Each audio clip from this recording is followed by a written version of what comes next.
আনজালনা আলাইকাল কুরআনা লিতাশকা ইল্লা তাযকিরাতাল লিমান ইয়াখশা তানজিলাম মিম্মান খালাকাল আরদা ওয়াস সামাওয়াতিল উলা। দাউদ আলাইহিস সালাতু ওয়াস সালাম কোরআন তেলাওয়াত করবে। সেদিন দাউদ নবীর একটা কণ্ঠ দিয়া ৭০ প্রকার সুর একসাথে বের হবে। আল্লাহ পাক দাউদ আলাইহিস সালাতু ওয়াস সালামকে ডাক দিয়ে বলবে, ও দাউদ পয়গম্বর, আমি আল্লাহ আপনারে দুনিয়ার জমিনে সুন্দর একটা কণ্ঠ দান করলাম। কারণ দাউদ পয়গম্বর তিনি যখন সমুদ্রের পারে বৈশা জাবুর কিতাব তেলাওয়াত করতেন, সমুদ্রের সমস্ত মাছ বড় মধ্যম ছোট কাতারে কাতারে সমুদ্রের পাশে আইসা পয়গম্বরের জাবুর কিতাবের তেলাওয়াত শুনত।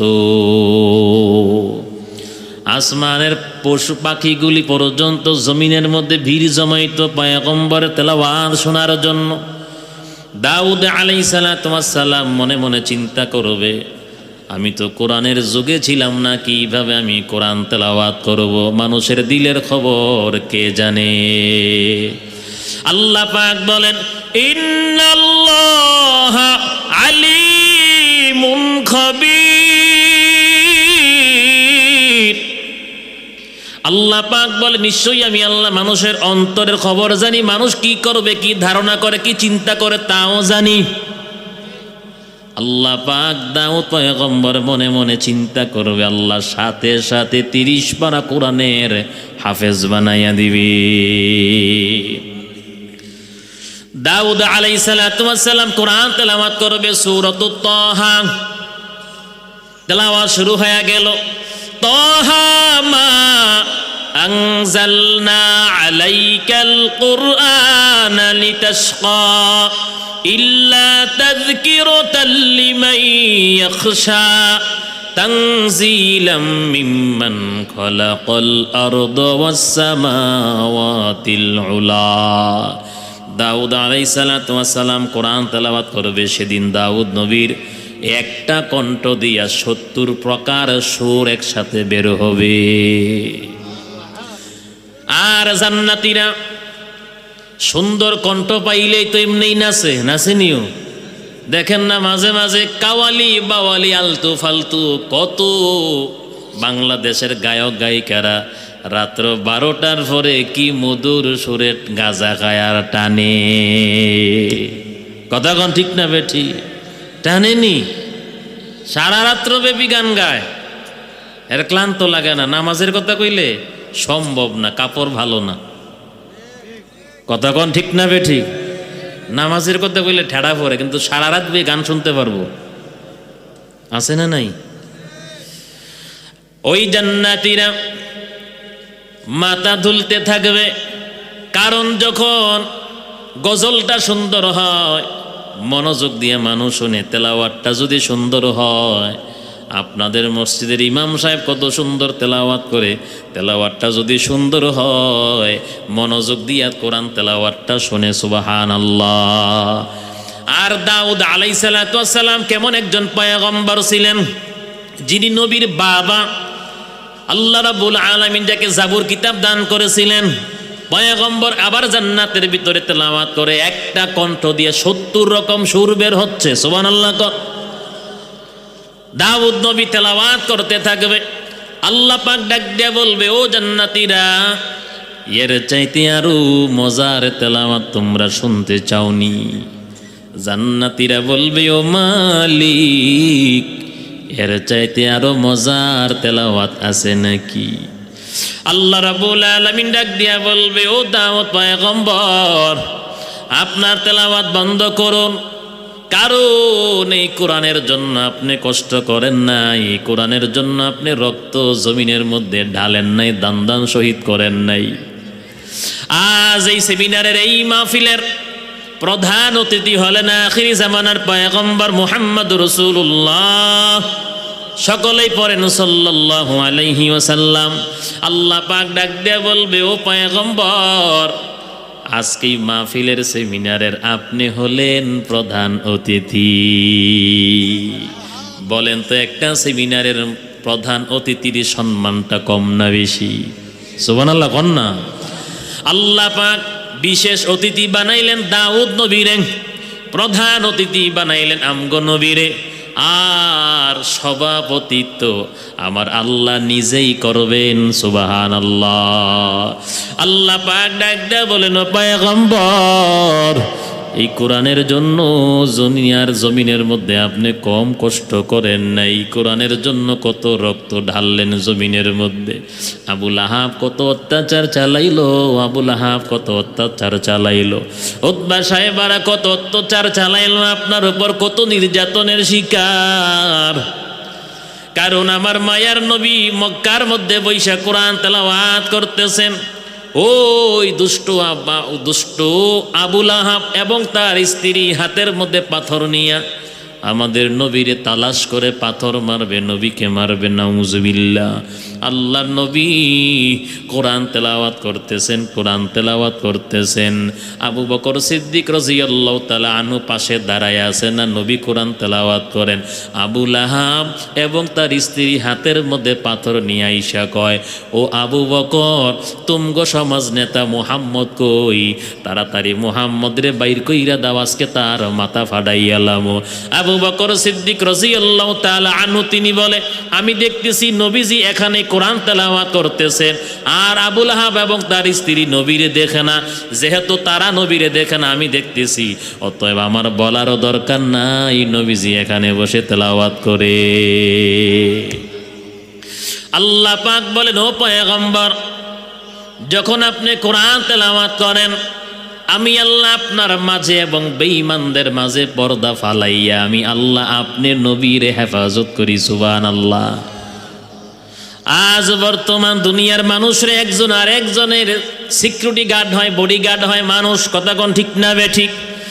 আল্লাহ পাক ডাকটা বলেন, ও পয়গম্বর, আপনাকে আবু বকর পাহারা দেয়, উসমান পাহারা দেয়, আপনাকে ওমর পাহারা দেয়, আলী পাহারা দেয়। আল্লাহ ডাকটা বলেন, ও নবী, আপনার কোনো পাহারাদারি লাগবে না, আমি আল্লাহ স্বয়ং আপনার নবীরে পাহারা দিয়া রাখি।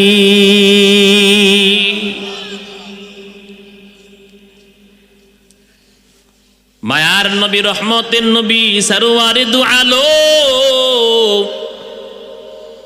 ওই নবী ইসলামের জন্য, কোরআনের জন্য কম কষ্ট করে নাই। উম্মতির জন্য নবী কম কষ্ট করে নাই। আজ বর্তমান ওই নবীর উম্মত নবীর আদর্শ বাদ দিয়া নবীর সুন্নাহকে বর্জন কইরা বর্তমানে হিন্দুয়ানি কালচার, পশ্চিমাদের কালচার, আমগো বাংলার মুসলমানেরা বেঈমানদের কালচার অনুকরণ করে, কিন্তু নবীর এত সুন্দর আদর্শ থাকার পরেও নবীর সুন্দর আদর্শ তারা মানতে রাজি না।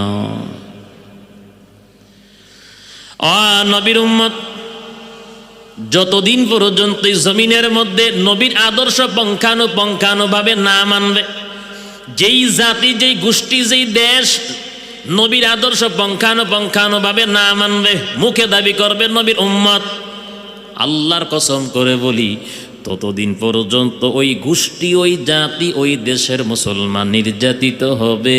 কথা সত্য।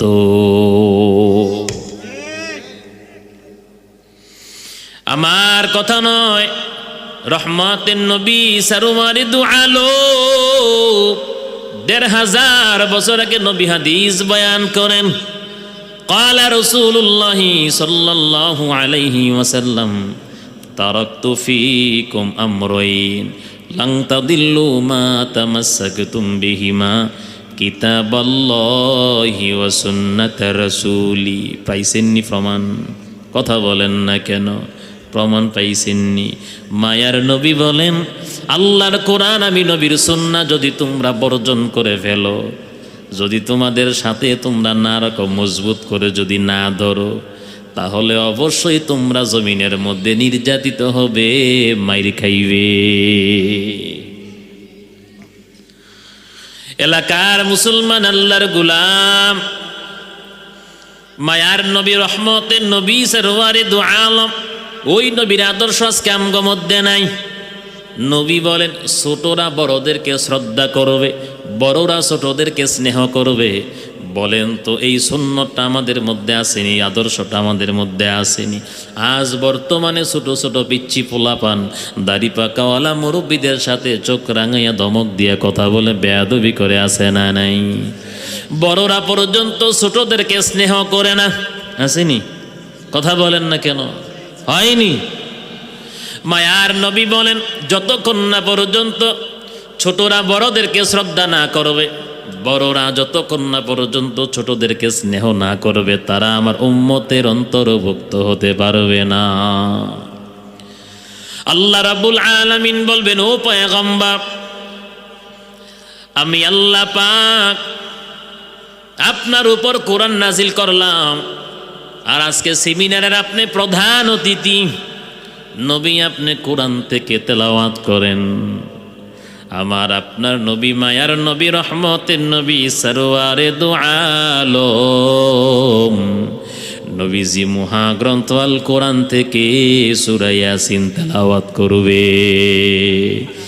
বিসমিল্লাহির রহমানির রহিম। ইয়াসিন ওয়াল কুরআনিল হাকীম ইন্নাকা লামিনাল মুরসালিন আলা সিরাতিম মুস্তাকিম।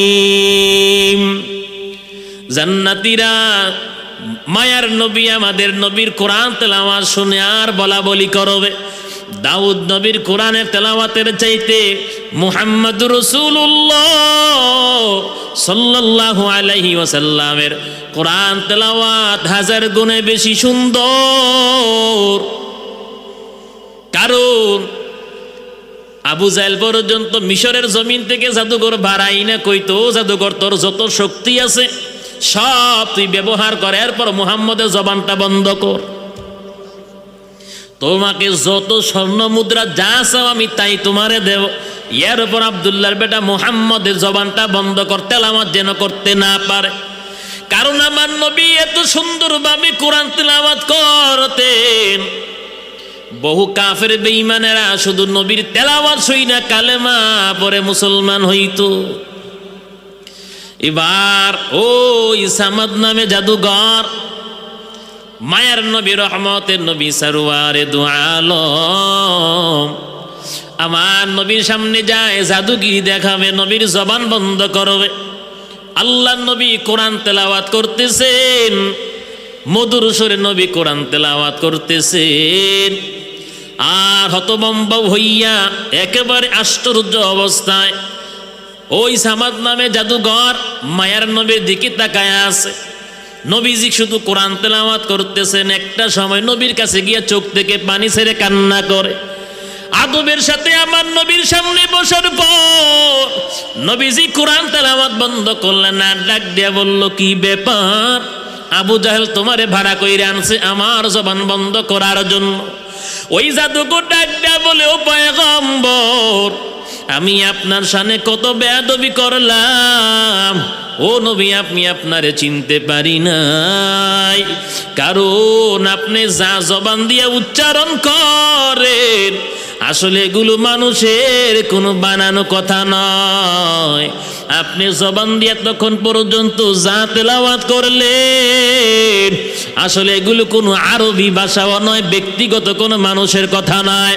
আমার বিশ্বাস এগুলি আসমানি কথা, আর আপনি যে আল্লাহর একজন সত্য পয়গম্বর, আমার বিশ্বাস হইল নবী আমি আর জাহান্নামের দলের মধ্যে থাকতে চাই না। এই মুহূর্তে আপনি আমারে কালেমা পড়াইয়া মুসলমান বানাইয়া দেন। মায়ার নবী ডাক দিয়া বলে, তুমি কি জানো আমার হাতে কালেমা পইরা মুসলমান হওয়ার পর তোমার অবস্থা কি হবে? আবু জাহেল কিন্তু তোমার দেশে ফিরতে দেবে না, তোমার জীবন পর্যন্ত চলে যাইতে পারে, সব কিছু তুমি হারাইতে পারো। ওই ব্যক্তি ডাক দেয়া বলে, জাদুকর ডাক দেয়া বলে, পয়গম্বর আবু জাহেল আমাকে কি বাঁচাইলো আর মারলো? ও নবী, আমার দেখার সময় নাই, এই মুহূর্তে আপনি আমারে কালেমা পড়াইয়া মুসলমান বানাইয়া দে। মায়ার নবী সূরা ইয়াসিন তেলাওয়াত করতেছেন, আর সমস্ত জান্নাতীরা মাথা দুলাইতে আছে, হেলতেছে, চতুর্দিক হেলতেছে। একটা সময় আমার আপনার মায়ার নবীর কোরআন তেলাওয়াত বন্ধ হয়ে যাবে। আল্লাহ রাব্বুল আলামিন আবার জান্নাতীদেরকে ডাক দেয়া বলবে, ও জান্নাতীরা, এর চাইতে আরো মজার তেলাওয়াত তোমরা শুনতে চাওনি? জান্নাতীরা বলবে, আল্লাহ, এর চাইতে আরো মজার তেলাওয়াত আছে নাকি? আল্লাহ পাক বলবেন, দুনিয়ার জমিনে আমি আল্লাহ কোরআন নাজিল করলাম। আমি আল্লাহর কোরআনটা মিশরের বড় বড় কারীরা তেলাওয়াত করছে, আব্দুল বাসেদ নামে কারীরা, বাংলাদেশেরও বড় বড় কারীরা মধুর সুরে আমি আল্লাহর কোরআনটা তেলাওয়াত করছে। আল্লাহ পাক বলবেন, ও জান্নাতীরা, আমি আল্লাহ যে কোরআন নাজিল করলাম, আমি আল্লাহর জবানে তোমরা তো সেই কোরআন শোনো নাই।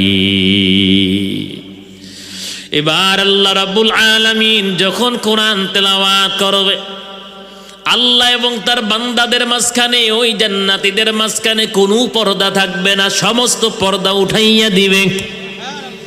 ওই জান্নাতীরা নিজের চোখ দিয়া আল্লাহ রাব্বুল আলামিনকে সরাসরি দেখতে পারবে। নবীর উম্মত, আল্লাহ পাক মহাগ্রন্থ আল কোরআন থেকে সূরাতুর রহমান তেলাওয়াত করবে। আজ বর্তমানে আমরা তেলাওয়াত করি আর রহমান,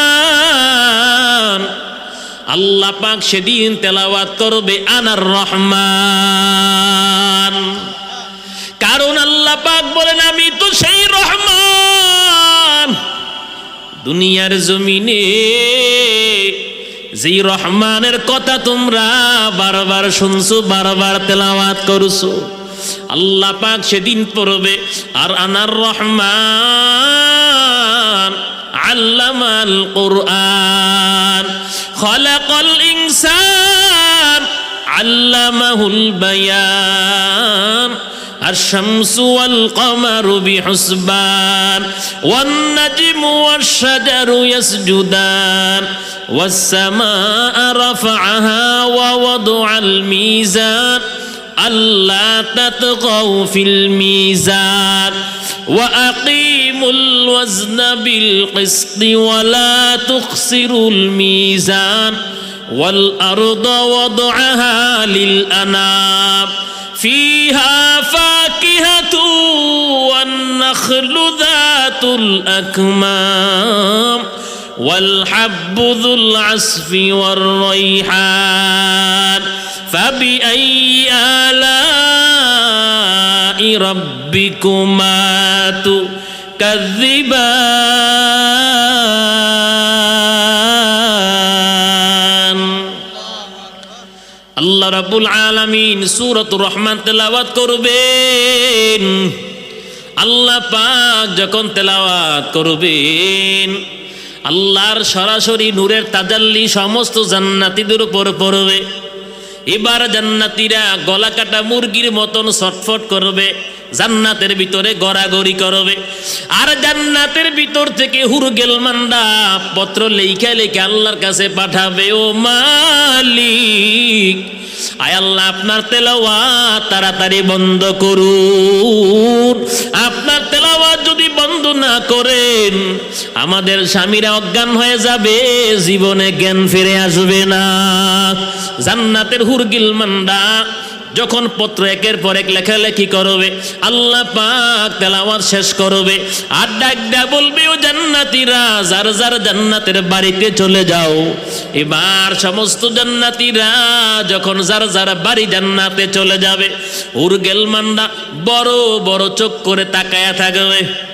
জান্নাতি যুবক ডাক দিয়ে বলবে, কি ব্যাপার, তুমি কি আমারে চিনতে পারো নাই?